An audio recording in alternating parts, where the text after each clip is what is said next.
Hello students, welcome back to my YouTube channel learn with me. आप सभी लोग कैसे हैं? आई होप आप सभी लोग अच्छे होंगे और आने वाली परीक्षाओं की तैयारी कर रहे होंगे।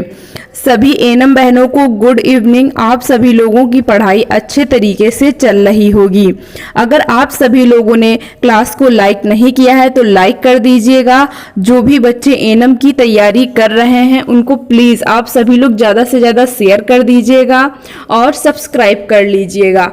आज मैं आप लोगों के लिए बहुत ही ज़्यादा महत्वपूर्ण क्वेश्चनों की सीरीज लेके आई हूँ जो परीक्षा की दृष्टि से बहुत ही ज़्यादा उपयोगी है। तो स्टार्ट करते हैं क्वेश्चन नंबर 1 से। क्वेश्चन नंबर 1 क्या कह रहा है? कौन सी बीमारी एक व्यक्ति से दूसरे व्यक्ति में फैलती है? तो ऐसी कौन सी बीमारी है जो एक व्यक्ति से दूसरे व्यक्ति में फैल जाती है? Number 1 AIDS, number 2 hepatitis, number 3 उपद्रंश या सिफिलिस, नंबर 4 उपयुक्त में से सभी। क्या हो जाएगा इसका राइट आंसर? कौन सी डिसीज ऐसी है जो एक व्यक्ति से दूसरे व्यक्ति में फैलती है?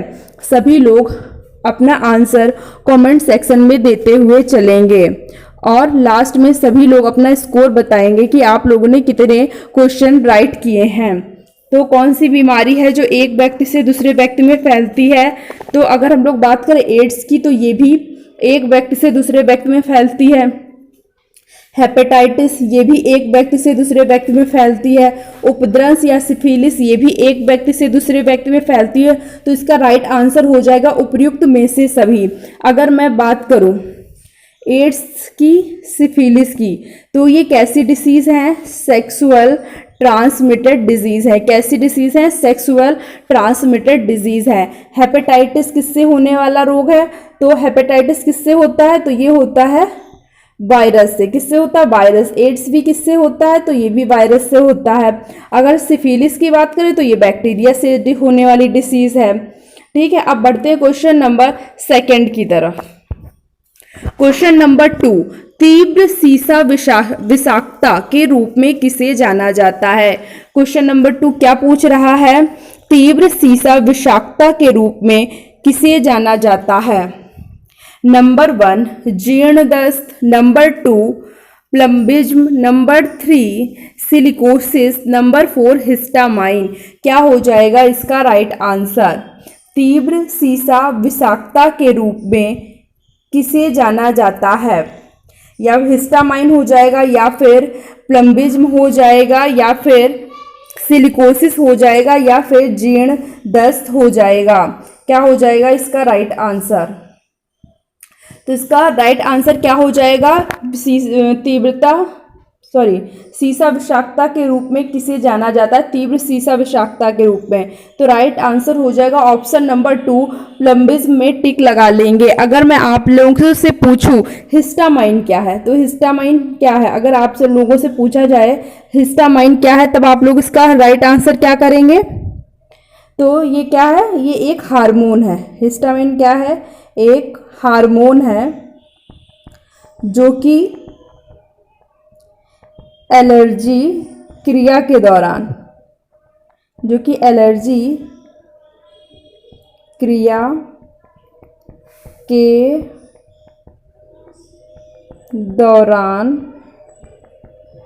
मुक्त होता है। ठीक है, क्या है हिस्टामाइन? एक एलर्जी हार्मोन है जो क्या करता है? क्या है? एक हार्मोन है जो एलर्जी की क्रिया के दौरान मुक्त होता है। हिस्टामाइन क्या है? एक हार्मोन है जो एलर्जी की क्रिया के दौरान मुक्त होता है। तीव्र सीसा विषाक्तता के रूप में किसे जाना जाता है? तो प्लम्बिज्म को जाना जाता है। हिस्टामाइन एक हार्मोन है जो एलर्जी की क्रिया के दौरान मुक्त होता है। अब बढ़ते हैं क्वेश्चन नंबर 3 की तरफ। क्वेश्चन नंबर 3 क्या पूछ रहा है? हिपेरिन का संश्लेषण किसके द्वारा होता है? हिपेरिन का संश्लेषण किसके द्वारा होता है? नंबर 1 पीयूष ग्रंथि, नंबर 2 अग्नाशय, नंबर 3 लीवर, नंबर 4 पित्ताशय। हिपेरिन का संश्लेषण किसके द्वारा होता है? पीयूष ग्रंथि के द्वारा होता है कि अग्नाशय के द्वारा होता है, या लीवर के द्वारा, या फिर पित्ताशय के द्वारा? तो इसका राइट आंसर हो जाएगा ऑप्शन नंबर 3 लीवर। हिपैरिन का संश्लेषण किसके द्वारा होता है? तो हिपैरिन का संश्लेषण लीवर के द्वारा होता है। और हिपैरिन क्या करता है? ब्लड को जमने से रोकता है। क्या करता है? ब्लड को जमने से रोकता है। हिपैरिन ब्लड को जमने से रोकता है। ब्लड को जमने से रोकता है।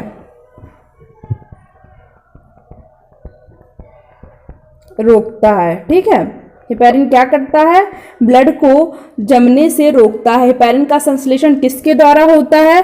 तो लीवर के द्वारा होता है। अब देखते हैं question number next. Question number 4 क्या कह रहा है? कौन सा फंगस ब्लैक फंगस रोग का कारण होता है? कौन सा फंगस ब्लैक फंगस रोग का कारण होता है? Number 1 penicillin, number 2 mucor, number 3 कुनैन, नंबर 4 उपयुक्त में से सभी। तो इसका राइट आंसर क्या हो जाएगा? कौन सा फंगस ब्लैक फंगस रोग का कारण बनता है? तो इसका राइट आंसर क्या हो जाएगा? म्यूकर हो जाएगा। म्यूकर पे हम लोग टिक कर लेंगे। अगर मैं पूछूं कि ब्लू फंगस का कारण कौन है? ब्लू फंगस का कारण कौन है?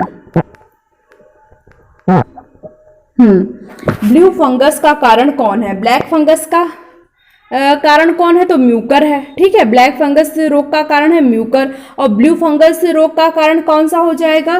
तो वो हो जाएगा पेनिसिलिन। क्या हो जाएगा? पेनिसिलिन हो जाएगा। अब बढ़ते हैं क्वेश्चन नंबर 5। क्या पूछ रहा है? माइकोसिस्फोरियम फंगस के कारण कौन सा रोग होता है? बताइए जल्दी से। नंबर 1 दाद, नंबर 2 खाज खुजली, नंबर 3 एथलीट फुट, नंबर 4 दवा। तो क्या हो जाएगा इसका राइट आंसर? तो माइकोस्पोरियम फंगस के कारण कौन सा रोग हो जाता है? दाद हो जाता है, या फिर खाज खुजली हो जाता है, या फिर एथलीट फुट हो जाता है, या फिर दमा हो जाता है। माइकोस्पोरियम फंगस के कारण क्या होता है? दाद हो जाता है। दाद पर टिक कर लेंगे। अगर मैं पूछूं कि खाज खुजली, एथलीट फुट और दमा और ये दाद किससे होने वाले रोग हैं? तो ये कवक से होने वाले रोग हैं सारे के सारे। और लिखा है माइकोस्पोरियम फंगस के कारण कौन सा रोग होता है? तो दाद होता है। अब बढ़ते हैं क्वेश्चन नंबर 6 की तरफ। क्वेश्चन नंबर 6 संक्रामक रोग कौन कौन से हैं? क्या पूछ रहा है? संक्रामक रोग कौन कौन से हैं? नंबर 1 डिप्थीरिया, नंबर 2 कुष्ठ रोग, नंबर 3 तपेदिक, नंबर 4 हैजा। क्या हो जाएगा इसका राइट आंसर? संक्रामक रोग कौन कौन से हैं? कुष्ठ रोग, हैजा, तपेदिक और डिप्थीरिया। तो इसका क्या राइट आंसर हो जाएगा? अगर मैं इसका एक ऑप्शन बढ़ा दूं, option number 5 all of this, तब यहाँ पे राइट आंसर क्या हो जाएगा? संक्रामक रोग कौन कौन से हैं? तो डिप्थीरिया कैसा रोग है? तो ये भी संक्रामक यानी कि बैक्टीरिया से होने वाला रोग है। कुष्ठ रोग भी कैसा है? ये भी संक्रामक रोग है, बैक्टीरिया से होने वाला है। तपेदिक भी संक्रामक रोग है, बैक्टीरिया से होने वाला है। और हैजा भी संक्रामक रोग है, बैक्टीरिया से होने वाला रोग है। बैक्टीरिया की खोज किसने की? क्या आप लोग इसका राइट आंसर देंगे? बैक्टीरिया की खोज किसने की? तो किसने की? लिवेनहॉक ने की। किसने की? लिवेनहॉक ने बैक्टीरिया की खोज की। किसने की बैक्टीरिया की खोज? लिवेनहॉक ने बैक्टीरिया की खोज की। और संक्रामक रोग कौन कौन से हैं? तो संक्रामक रोग डिप्थीरिया, कुष्ठ रोग, तपेदिक और हैजा है। ऑल ऑफ दिस पर टिक लगा लेंगे। अब बढ़ते क्वेश्चन नंबर 7 की तरफ। क्या पूछ रहा है क्वेश्चन नंबर 7? एंट अमीबा हिस्टोलिटिका किस रोग के लिए उत्तरदायी है? एंट अमीबा हिस्टोलिटिका किस रोग के लिए उत्तरदायी है? नंबर 1 कालाजार, नंबर 2 पेचिस, नंबर 3 मलेरिया, नंबर 4 पायरिया। क्या हो जाएगा इसका right answer? Entamoeba histolytica किसका के लिए उत्तरदायी कौन है? तो इसका राइट आंसर क्या हो जाएगा? पेचिस हो जाएगा। क्या हो जाएगा? एंट अमीबा हिस्टोलिटिका किस रोग के लिए उत्तरदायी है? तो ये पेचिस के लिए उत्तरदायी है। पेचिस किससे होने वाला रोग है?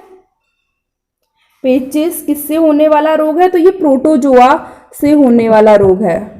प्रोटोजोआ से होने वाला पेचिस रोग है। ठीक है। और किसके कारण होता है? तो एंट अमीबा हिस्टोलिटिका के कारण होता है। अगर बात करें कि कालाजार, मलेरिया और पेचिस, तो ये सारे कैसे हैं? तो ये भी प्रोटोजोआ जनित रोग हैं। अब बढ़ते हैं क्वेश्चन नंबर 8 की तरफ। क्या पूछ रहा है? क्वेश्चन नंबर 8 लिखा है स्लीपिंग सिकनेस। स्लीपिंग सिकनेस को क्या कहते हैं? निद्रा रोग। स्लीपिंग सिकनेस को क्या कहते हैं? निद्रा रोग कहते हैं। स्लीपिंग सिकनेस को क्या कहते हैं? निद्रा रोग। निद्रा रोग कहते हैं। ठीक है। रोग किसके द्वारा फैलता है? स्लीपिंग सिकनेस रोग किसके द्वारा फैलता है? नंबर 1 सीसी मक्खी के द्वारा, नंबर 2 सूक्ष्म कीटों द्वारा, नंबर 3 मच्छर के द्वारा, या नंबर 4 इनमें से सभी। क्या हो जाएगा इसका राइट आंसर? सभी लोग आंसर कमेंट सेक्शन में टाइप करते हुए चलेंगे। स्लीपिंग सिकनेस रोग किसके द्वारा होता है? तो ये सीसी मक्खी के द्वारा होता है। ऑप्शन नंबर 1 पर टिक लगा लेंगे। अगर मैं पूछूं कि निद्रा रोग या स्लीपिंग सिकनेस जो होता है वो किसके कारण होता है, तो ये किसके कारण होता है? प्रोटोजोआ के कारण होता है। किसके कारण? प्रोटोजोआ के कारण ये होता है स्लीपिंग सिकनेस और निद्रा रोग। ठीक है। अगर मैं पूछूं आप लोगों से कि ये स्लीपिंग सिकनेस, इस रोग का वाहक तो हो गई सीसी मक्खी। ठीक है। अगर मैं पूछूं ये किस प्रोटोजोआ के द्वारा होता है? स्लीपिंग सिकनेस किस प्रोटोजोआ के द्वारा होता है? तो आप लोग क्या इसका आंसर देंगे? तब आप लोग इसका क्या आंसर देंगे? तो ये किसके कारण होता है?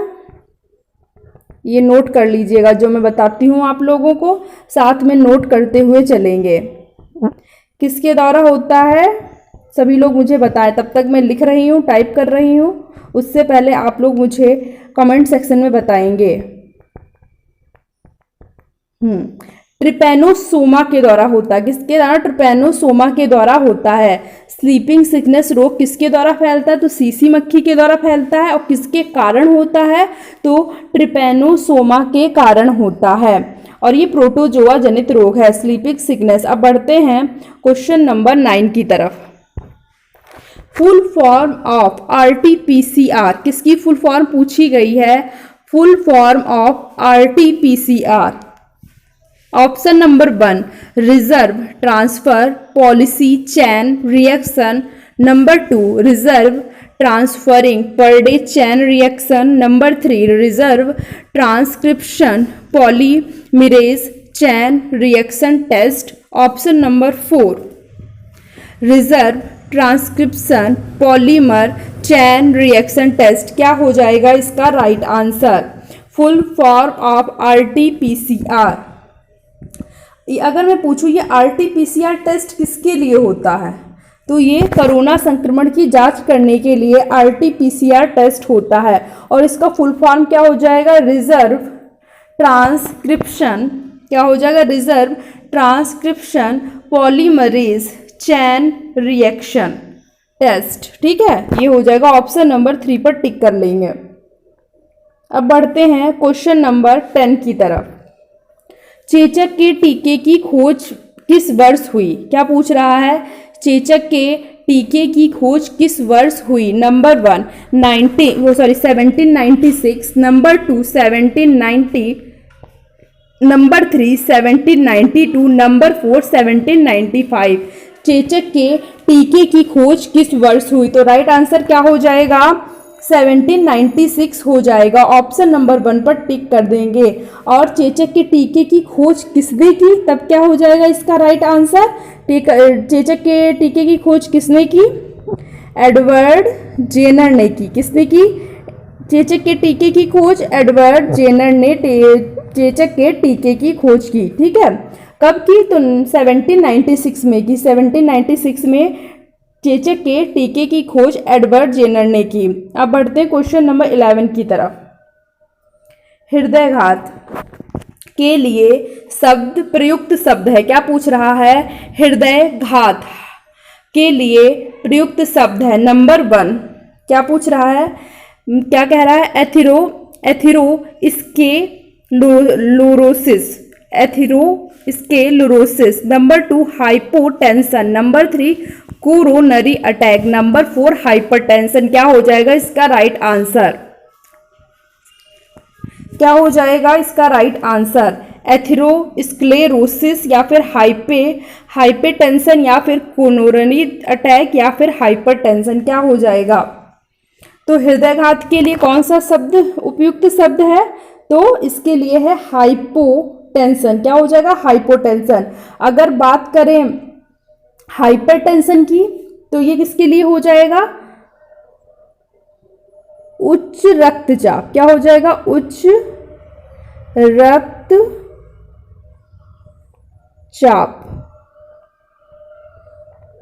हाइपरटेंशन के किसके, हाइपरटेंशन जो शब्द है वो किसके लिए यूज होता है? उच्च रक्तचाप के लिए।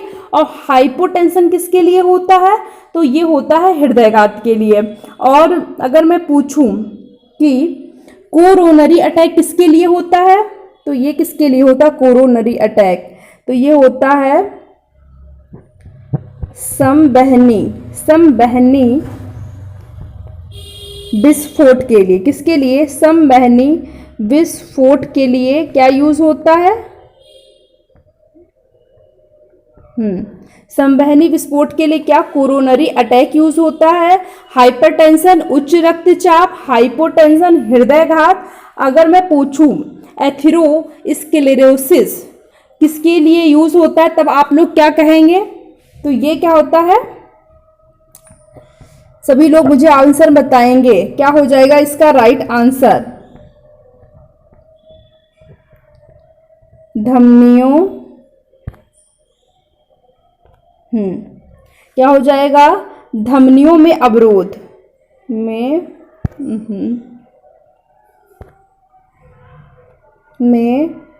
अवरोध। ठीक है, अवरोध। एथेरोस्क्लेरोसिस किसके लिए हो जाएगा? धमनियों में अवरोध। हाइपोटेंशन हृदयघात के लिए, कोरोनरी अटैक संवहनी विस्फोट के लिए, और हाइपरटेंशन उच्च रक्तचाप के लिए यूज होगा। अब बढ़ते हैं क्वेश्चन नंबर 12 की तरफ। बेनेडिक्ट टेस्ट किसमें किया जाता है? क्या पूछ रहा है? क्वेश्चन नंबर 12 बेनेडिक्ट टेस्ट किसके लिए किया जाता है? नंबर 1 क्षय रोग, number 2 hepatitis, number 3 coronary attack, number 4 AIDS. क्या हो जाएगा इसका? बेनेडिक्ट टेस्ट किसमें किया जाता है? यहाँ पे अगर कोरोनरी अटैक में यहाँ पे 1 2 3 वो एक मैं ऑप्शन बढ़ा देती हूँ 5। यहाँ पे कर लेते हैं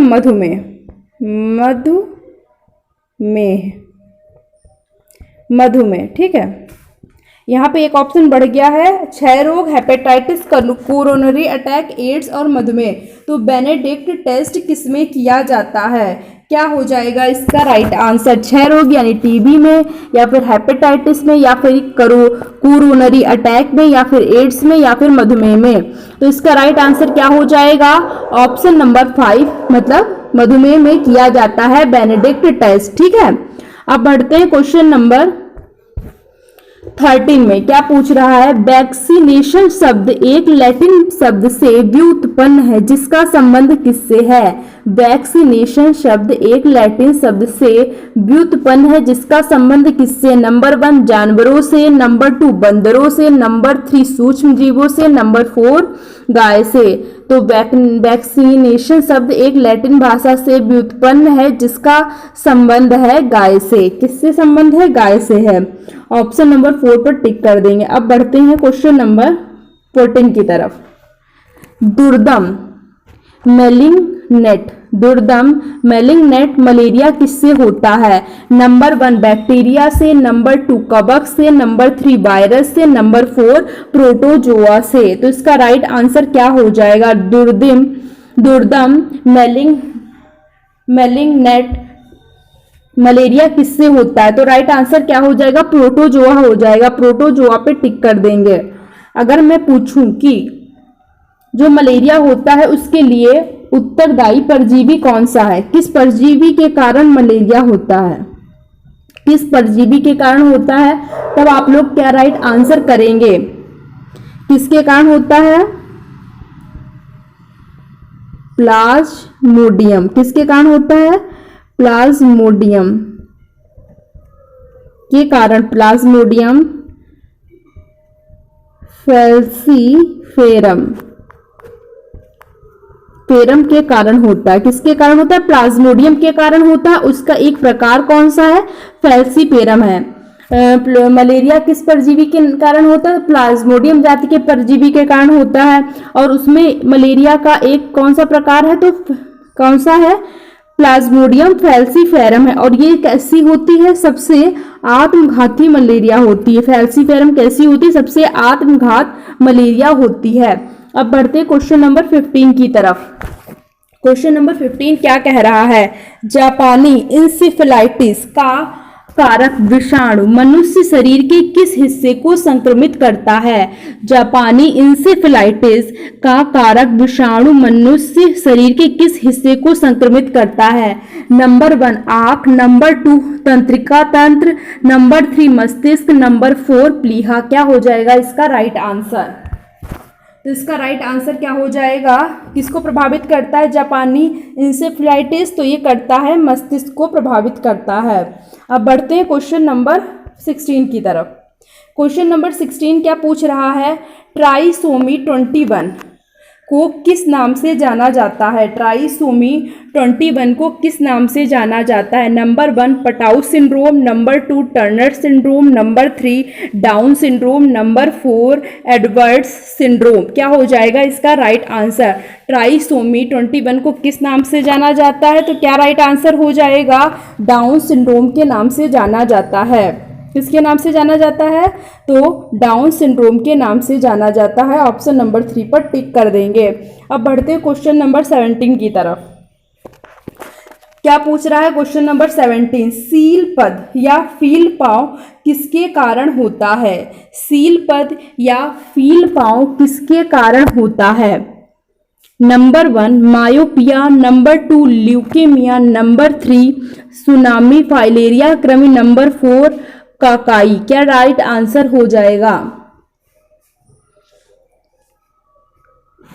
सभी लोग आंसर मुझे कमेंट सेक्शन में देंगे। तो सील पाव या फील पाव किसके कारण होता है? तो होता है यहाँ पे सुनाभी होगा, सुनाब होगा। इस सुनामी काट लीजिएगा, यहाँ पे इसको माँ को काट के भा कर लीजिए। सुनाब फाइलेरिया कृमि। अब राइट हुआ। तो इसका आंसर राइट क्या हो जाएगा? सील पद या फील पाव किसके कारण होता है? सुनाब फाइलेरिया कृमि के कारण होता है।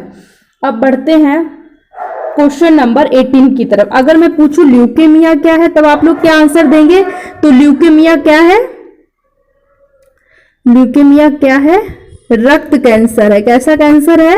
रक्त कैंसर है ल्यूकेमिया। ठीक है, रक्त कैंसर है ल्यूकेमिया। अब बढ़ते हैं क्वेश्चन नंबर 18 की तरफ। क्या पूछ रहा है क्वेश्चन नंबर 18?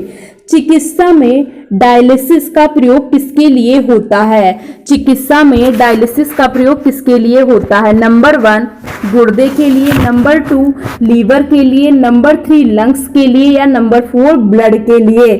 चिकित्सा में डायलिसिस का प्रयोग किसके लिए होता है? क्या हो जाएगा राइट आंसर? सभी लोग मुझे जल्दी से बताएं। तो इसका राइट आंसर क्या हो जाएगा? किसके लिए होता है? गुर्दा के लिए होता है। ऑप्शन नंबर 1 पर टिक कर देंगे। अब बढ़ते हैं क्वेश्चन नंबर 19 की तरफ। प्रोटीन और ऊर्जा की कमी से कौन सा रोग होता है? प्रोटीन प्लस ऊर्जा की कमी से कौन सा रोग होता है? Number 1 bronchitis, number 2 kwashiorkor, number 3 epilepsy, number 4 marasmus. Protein और ऊर्जा की कमी से कौन सा रोग हो जाएगा? मैरास्मस हो जाएगा। क्या हो जाएगा? मैरास्मस हो जाएगा। ऑप्शन नंबर 4 पर हम लोग टिक कर देंगे। और मैरास्मस में बच्चे का चेहरा कैसा हो जाता है? Moon face. कैसा हो जाता है? मून फेस हो जाता है। चेहरा किसकी तरह लगने लगता है? मून फेस की तरह लगने लगता है। अगर मैं पूछूं, यहाँ पे क्या पूछा गया? प्रोटीन और ऊर्जा की कमी से। अगर मैं पूछूं सिर्फ और सिर्फ केवल प्रोटीन की कमी से कौन सा रोग हो जाता है? केवल प्रोटीन की कमी से कौन सा रोग हो जाता है? क्वाशियोरकर हो जाता है। केवल प्रोटीन की कमी से, प्रोटीन की कमी से क्या हो जाता है? क्वाशियोरकर हो जाता है। और मैरास्मस में क्या हो जाता है? बच्चे का चेहरा मून फेस की तरफ हो जाता है। और क्वाशियोरकर में बच्चे का चेहरा मंकी फेस की तरह हो जाता है। अगर मैं पूछूं आप लोगों से कि जो एपिलेप्सी है वो क्या है? एपिलेप्सी क्या है? तब आप लोग क्या इसका राइट आंसर करेंगे? एपिलेप्सी क्या है? एपिलेप्सी क्या है? एक रोग है। क्या है? एक रोग है। एक रोग है जिसका संबंध किससे है? जिसका संबंध किससे है? नाड़ी संस्थान से। किसका संबंध है? नाड़ी संस्थान से है। ठीक है, संस्थान, नाड़ी संस्थान से है। अब बढ़ते हैं क्वेश्चन नंबर 20 की तरफ। क्या पूछ रहा है? नाको, NACO कैसे पढ़ेंगे? नाको किस रोग से संबंधित है? नाको किस रोग से संबंधित है? Number 1 meningitis, number 2 trachoma, number 3 AIDS, number 4 hepatitis. NACO किस रोग से संबंधित है? क्या हो जाएगा इसका राइट आंसर? जो लोग नाको की फुल फॉर्म जानते हैं वो जान जाएंगे कि इसका संबंध किससे है। नाको की फुल फॉर्म पहले बताइए, फिर बताइए कि इस रोग का संबंध किससे है। तो एन से क्या हो जाएगा? नेशनल। एन से क्या हो जाएगा? नेशनल।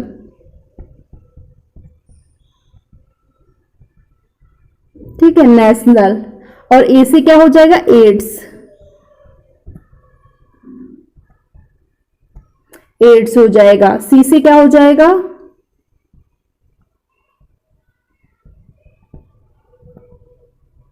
क्या हो जाएगा? कंट्रोल। क्या हो जाएगा? कंट्रोल। ओ से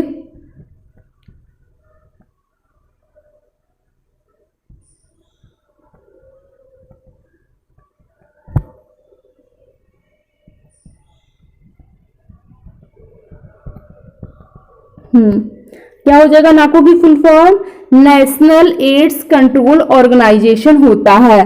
नाको किस रोग से संबंधित है? तो ये किससे हो जाएगा? एड्स से हो जाएगा। ठीक है, एड्स से संबंधित है। अब बढ़ते हैं क्वेश्चन नंबर नेक्स्ट 21। क्या कह रहा है? आयरन की सर्वाधिक मात्रा किसमें पाई जाती है? क्वेश्चन नंबर 21 क्या कह रहा है? आयरन की सर्वाधिक मात्रा किसमें पाई जाती है? नंबर 1 मौसमी, नंबर 2 सेब, नंबर 3 आलू, नंबर 4 टमाटर। क्या हो जाएगा इसका राइट आंसर? आयरन की सर्वाधिक मात्रा किसमें पाई जाती है? तो आयरन की सर्वाधिक मात्रा सेब में पाई जाती है। ठीक है, और मौसमी में किसकी मात्रा सर्वाधिक पाई जाती है? तो विटामिन सी सर्वाधिक पाया जाता है। विटामिन सी, मौसमी में क्या पाया जाता है? विटामिन सी पाया जाता है। ठीक है, अगर मैं पूछूं टमाटर का लाल रंग किसके कारण होता है? तो लाइकोपीन के कारण। किसके कारण टमाटर का लाल रंग होता है? लाइकोपीन के कारण होता है इसका लाल रंग।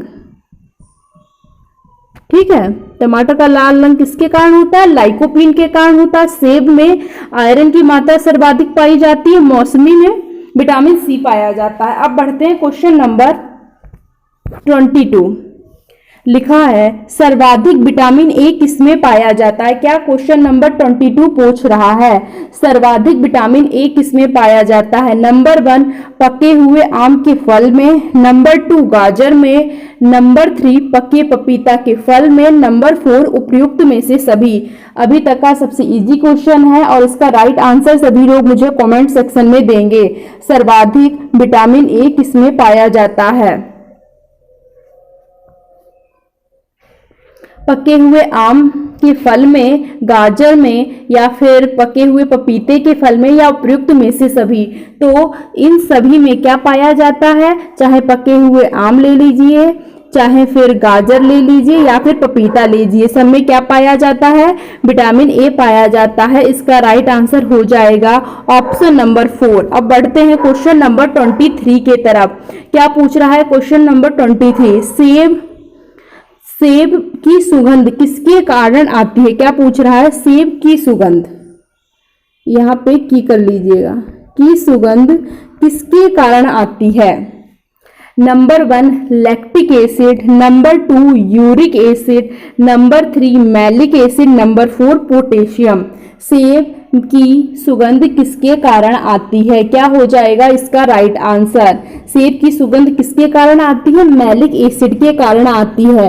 यूरिक एसिड क्या होता है, यूरिक एसिड से क्या हो जाता है, गठिया रोग हो जाए। क्या हो जाता है, यूरिक एसिड की जब मात्रा बढ़ जाती है तब क्या हो जाता है, गठिया हो जाता है। और लैक्टिक एसिड क्या होता है, जब शरीर क्या होता है, थक जाता है, जब आराम नहीं मिलता शरीर को, तो हमारे हाथ पैर दर्द होने लगते हैं, तो क्या होता है, तो शरीर में लैक्टिक एसिड जम जाता है। जब कोई आराम नहीं करता है कोई व्यक्ति और उसके हाथ पैर दर्द करने लगते हैं, तो उसकी बॉडी में लैक्टिक एसिड जम जाता है। यूरिक एसिड से अगर बढ़ जाएगा तो गठिया रोग हो जाएगा। और सेब में किसकी सुगंध किसके कारण आती है, सेब की सुगंध तो मैलिक एसिड के कारण आती है। अब बढ़ते हैं क्वेश्चन नंबर नेक्स्ट की तरफ। क्वेश्चन नंबर 24, फूलों की खेती को क्या कहते हैं, फूलों की खेती को क्या कहते हैं।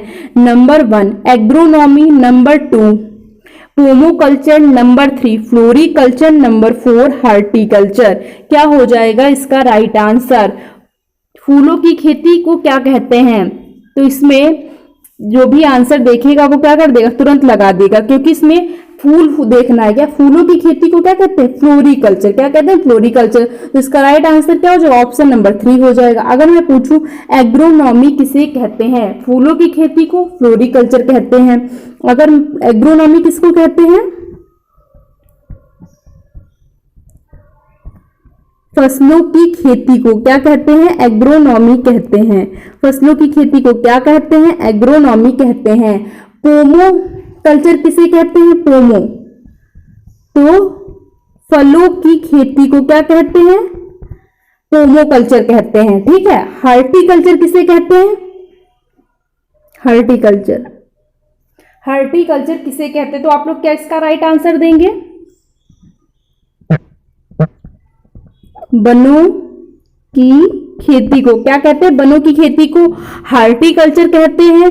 फलों की खेती को पोमोकल्चर कहते हैं, फसलों की खेती को एग्रोनॉमी कहते हैं, फूलों की खेती को फ्लोरिकल्चर कहते हैं। अब आप लोगों को अच्छी तरीके से समझ में आ गया होगा, सभी लोग नोट करते हुए एक्स्ट्रा इन्फॉर्मेशन चलेंगे। अब बढ़ते हैं क्वेश्चन नंबर 25 की तरफ। अगर आप सभी लोगों ने क्लास को शेयर नहीं किया है तो प्लीज़ आप लोग सभी लोग जाके जल्दी से क्लास को शेयर करके आइए अपने फ्रेंड को, जो भी बच्चे एएनएम की तैयारी कर रहे हैं, और क्लास को लाइक कर दीजिएगा और सब्सक्राइब कर दीजिएगा। बहुत से बच्चे क्या करते हैं, क्लास देख लेते हैं, आप लोग शेयर नहीं करते, तो प्लीज़ शेयर कर दीजिएगा, क्योंकि जितने ज़्यादा आप सभी लोग प्रैक्टिस सेट लगाएंगे उतना ही ज़्यादा परीक्षा में अच्छा दिखा पाएंगे। तो सभी लोग जाके सभी बच्चों को पहले क्लास शेयर कर दीजिए। फिर पढ़ते हैं क्वेश्चन नंबर 25।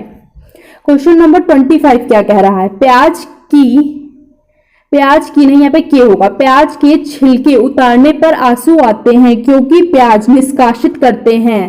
प्याज के छिलके उतारने पर आंसू आते हैं क्योंकि प्याज निष्कासित करते हैं। Number 1 calcium, number 2 sulphur, number 3 सल्फेनिल अम्ल, नंबर 4 उपयुक्त में से सभी। क्या हो जाएगा इसका राइट आंसर। प्याज के छिलके उतारने पर आंसू आते हैं क्योंकि प्याज क्या निष्कासित करते हैं, सल्फेनिल अम्ल निष्कासित करते हैं। ऑप्शन नंबर 3 पर टिक लगा लेंगे। अब बढ़ते हैं क्वेश्चन नंबर 26। क्या कह रहा है क्वेश्चन नंबर 26, लंबे समय की कसरत का मुख्य ईंधन क्या होता है। लंबे समय की कसरत का मुख्य ईंधन क्या होता है, क्वेश्चन नंबर 26 पूछ रहा है। Number 1 protein, number 2 carbohydrate, number 3 लवण, नंबर 4 वसा। लंबी लंबे समय की कसरत का मुख्य ईंधन क्या होता है? क्या हो जाएगा इसका राइट आंसर? लंबे समय की कसरत का मुख्य ईंधन क्या हो जाएगा? तो यहाँ पे कार्बोहाइड्रेट हो जाएगा। अब बढ़ते हैं क्वेश्चन नंबर 27। क्या क्वेश्चन नंबर 27 पूछ रहा है? हमारे शरीर में अम्लता तथा क्षारकता के बीच जो तत्व संतुलन बनाए रखता है वह है। हमारे शरीर में अम्लता तथा क्षारकता के बीच जो तत्व संतुलन बनाए रखता है वह है। Number 1 nitrogen, number 2 potassium, number 3 oxygen, number 4 phosphorus. क्या हो जाएगा इसका राइट आंसर? तो कौन सा तत्व संतुलन बनाए रखता है अम्लता तथा क्षारकता के बीच हमारी बॉडी में? तो राइट आंसर हो जाएगा यहाँ पे फास्फोरस। फास्फोरस पर टिक कर देंगे। Option number 4 is the right answer. अब बढ़ते क्वेश्चन नंबर नेक्स्ट की तरफ। क्या पूछ रहा है? Question number 29। दूध का पीलापन किसके कारण होता है? क्या पूछ रहा है क्वेश्चन नंबर 29? दूध का पीलापन किसके कारण होता है? नंबर 1 जिन प्रोटीन के कारण, नंबर 2 केसीन प्रोटीन के कारण, नंबर 3 कैरोटीन प्रोटीन के कारण, नंबर 4 एमाइलेज एंजाइम के कारण। दूध का पीलापन किसके कारण होता है? अगर मैं पूछूं दूध में कौन सी प्रोटीन पाई जाती है, तो दूध में मैंने क्या बताया था? केसीन। दूध में क्या पड़ा होता? केसर पड़ा होता। तो कौन सी प्रोटीन पाई जाएगी? केसीन प्रोटीन पाई जाएगी। जिन प्रोटीन मैंने आप लोगों को क्या ट्रिक बताई थी? जिन क्या करता है? लोगों को मक्कार बना देता है। तो जिन लोगों को क्या बना देता है? मक्कार। मक्कार से मक्का। मक्के में कौन सी प्रोटीन पाई जाती है? जिन प्रोटीन पाई जाती है। कैरोटीन किसमें प्रोटीन पाई जाती है? गाजर में पाई जाती है। दूध का पीलापन किसके कारण होता है? तो कैरोटीन के कारण होता है। अब बढ़ते हैं क्वेश्चन नंबर 30 की तरफ। क्या पूछ रहा है क्वेश्चन नंबर 30? मूंगफली में क्या पाया जाता है? जो हम लोग मूंगफली लेते हैं उसमें क्या पाया जाता है? इसे क्या कहते हैं? मूंगफली को ग्राउंड नट कहते हैं। ठीक है। तो नंबर 1 प्रोटीन प्लस खनिज पाई जाती है प्रोटीन में। नंबर 2 प्रोटीन प्लस वसा पाई जाती है। नंबर 3 प्रोटीन प्लस कार्बोहाइड्रेट पाया जाता है। नंबर 4 प्रोटीन प्लस लवण। जितने भी हम लोग दालें ले लें, अगर मूंगफली को ले लें तो इसमें सब में क्या पाया जाता है? प्रोटीन पाया जाता है। और प्लस मूंगफली में प्रोटीन के साथ क्या होता है? मूंगफली जब हम लोग खाते हैं तो उसके जो मूंगफली होती है, मूंगफली का क्या बनाया जाता है? तेल बनाया जाता है। मूंगफली से तेल भी तो निकाला जाता है। तो क्या मूंगफली में होती है? प्रोटीन के साथ वसा भी पाई जाती है। ऑप्शन नंबर 2 पर टिक कर लेंगे। अब बढ़ते हैं क्वेश्चन नंबर 31 की तरफ। 31 क्या कह रहा है? शरीर में सूक्ष्म पोषक तत्व नहीं है। मतलब शरीर में सूक्ष्म पोषक तत्व नहीं पूछा गया है। नहीं पर सबसे पहले ध्यान देंगे, नहीं तो ऑप्शन गड़बड़ हो जाते हैं। तो पहले हम लोग शरीर में सूक्ष्म पोषक तत्व हम लोग देख लेते हैं। कौन से देख लेते हैं? सूक्ष्म पोषक तत्व। तो नहीं, अपने आप पता चल जाएगा। ठीक है। तो सूक्ष्म पोषक तत्व कौन से हैं बताइए? जस्ता कैसा है? सूक्ष्म पोषक तत्व है। मैग्नीज कैसा है? ये भी सूक्ष्म पोषक तत्व है। लोहा भी सूक्ष्म पोषक तत्व है, यानी कि इनकी हमें आवश्यकता शरीर में कम होती है, मतलब कम मात्रा में हमारे शरीर में होते हैं और जिनका यूज कम करते हैं। और गंधक क्या है? ये एक दीर्घ तत्व है। दीर्घ तत्व है। तो यहाँ पे नहीं पूछा गया है, तो नहीं के लिए क्या आ जाएगा? गंधक यहाँ पे राइट आंसर हो जाएगा। अब बढ़ते हैं क्वेश्चन नंबर 32 की तरफ। विटामिन कैसा यौगिक है? क्या पूछ रहा है? विटामिन कैसा यौगिक है? नंबर 1 कार्बनिक यौगिक है। नंबर 2 रक्षात्मक पदार्थ है। नंबर 3 अकार्बनिक यौगिक है। नंबर 4 उपयुक्त में से सभी। क्या हो जाएगा इसका राइट आंसर? विटामिन कैसा यौगिक हो जाएगा? अगर हम लोग बात करें रक्षात्मक पदार्थ की, तो बिल्कुल सही है, रक्षात्मक पदार्थ तो है, पर यहाँ पे यौगिक पूछा गया है। ये नहीं पूछ रहा है ये कैसा पदार्थ है, तो यहाँ पे पूछ रहा है कैसा यौगिक है। तो यहाँ पे कार्बनिक यौगिक है या अकार्बनिक यौगिक है? तो क्या हो जाएगा? ये कार्बनिक यौगिक हो जाएगा। और कैसा पदार्थ है? रक्षात्मक पदार्थ है। और विटामिन कैसा यौगिक है? तो यहाँ पे option number 1 is the right answer. अब बढ़ते क्वेश्चन नंबर नेक्स्ट की तरफ। क्या पूछ रहा है? त्वचा में कौन सा प्रोटीन उपस्थित रहता है? त्वचा में कौन सा प्रोटीन उपस्थित रहता है? Number 1 gamma keratin, number 2 beta keratin, number 3 alpha keratin, number 4 उपयुक्त में से सभी। क्या हो जाएगा इसका राइट आंसर? त्वचा में कौन सा प्रोटीन उपस्थित रहता है? गामा प्रोटीन या फिर बीटा प्रोटीन या फिर अल्फा प्रोटीन? किस पे टिक लगाएंगे आप लोग इन आंसरों में से? तो कौन सा प्रोटीन उपस्थित रहता है त्वचा में? अल्फा केराटिन प्रोटीन उपस्थित रहता है। Option number 3 is the right answer. अब बढ़ते हैं क्वेश्चन नंबर नेक्स्ट की तरफ। क्वेश्चन नंबर 34 क्या पूछ रहा है? सूर्य का प्रकाश त्वचा में उपस्थित इर्गेस्टेरॉल को किस विटामिन में परिवर्तित करता है? सूर्य का प्रकाश त्वचा में उपस्थित, जो सूर्य का प्रकाश है जब हमारी त्वचा पर पड़ता है तो इर्गेस्टेरॉल को किस विटामिन में परिवर्तित करता है? Number 1 vitamin D, number 2 vitamin K, number 3 vitamin C, number 4 vitamin A. तो इसका राइट आंसर क्या हो जाएगा? तो विटामिन डी हो जाएगा इसका राइट आंसर। विटामिन डी का रासायनिक नाम क्या हो जाएगा? क्या हो जाएगा? सभी लोग मुझे जल्दी से बताएंगे।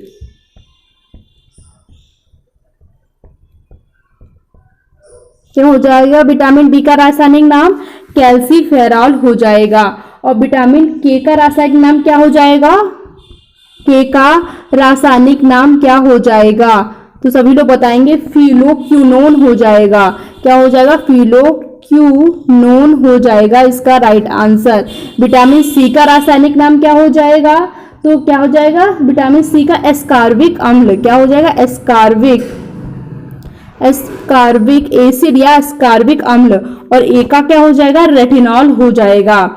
अब बढ़ते हैं क्वेश्चन नंबर 35।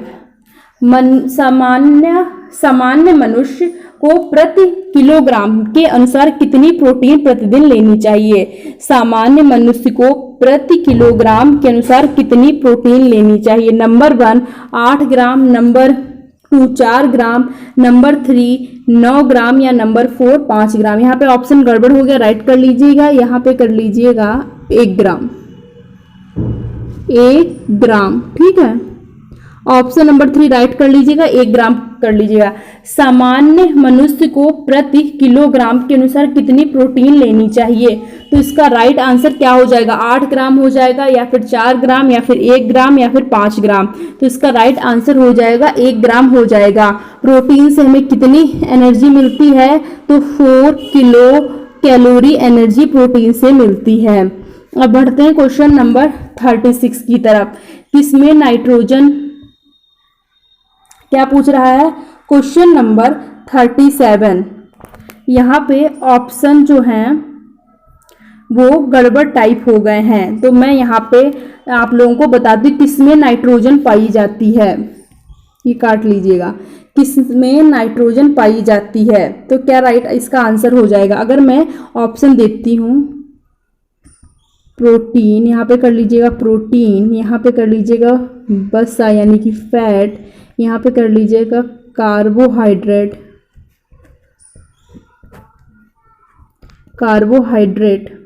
और यहाँ पे कर लीजिएगा मिनरल्स। ठीक, मिनरल्स कर लीजिएगा। तो यहाँ पे क्या राइट आंसर हो जाएगा? प्रोटीन हो जाएगा या फिर वसा या फिर कार्बोहाइड्रेट या फिर मिनरल्स। किसमें नाइट्रोजन पाई जाती है? तो किसमें नाइट्रोजन पाई जाती है? प्रोटीन में नाइट्रोजन पाई जाती है। अब बढ़ते हैं क्वेश्चन नंबर 37 की तरफ। रक्त में पाई जाने वाली प्रोटीन कौन नहीं है? क्या पूछा गया है? रक्त में कौन सी प्रोटीन नहीं पाई जाती है? अगर हम बात करें पाई जाने की, तो सबसे पहले देखते हैं कौन सी प्रोटीन पाई जाती है। ग्लोबिन प्रोटीन रक्त में पाई जाती है, एल्बुमिन प्रोटीन ये भी पाई जाती है, प्रोथ्रोम्बिन प्रोटीन ये भी पाई जाती है, एक्टिन प्रोटीन रक्त में नहीं पाई जाती है। और एक कौन सी प्रोटीन पाई जाती है? ये पाई जाती है रक्त में, प्लस इसमें एक और पाई जाती है। कौन सी हो जाएगी वो? फाइब्रिनोजिन, ये एन बना है, नोजिन। ठीक है, फाइब्रिनोजिन कौन सी रक्त में पाई जाती है? ग्लोबिन पाई जाती है, एल्बुमिन पाई जाती है, प्रोथ्रोम्बिन और फाइब्रिनोजिन पाई जाती है। अगर मैं मसल्स में बात करूं, कौन सी पाई जाती है? मसल्स में एक्टिन पाई जाती है और मायोसिन या मायोग्लोबिन। ठीक है, किसमें पाई जाती है? तो ये पाई जाती है मसल्स में, ठीक है, मसल्स में पाई जाती हैं। अब ये रहे आज के 37 क्वेश्चन। 37 क्वेश्चन आज के रहे। 37 क्वेश्चनों में से आपके कितने क्वेश्चन राइट हुए हैं?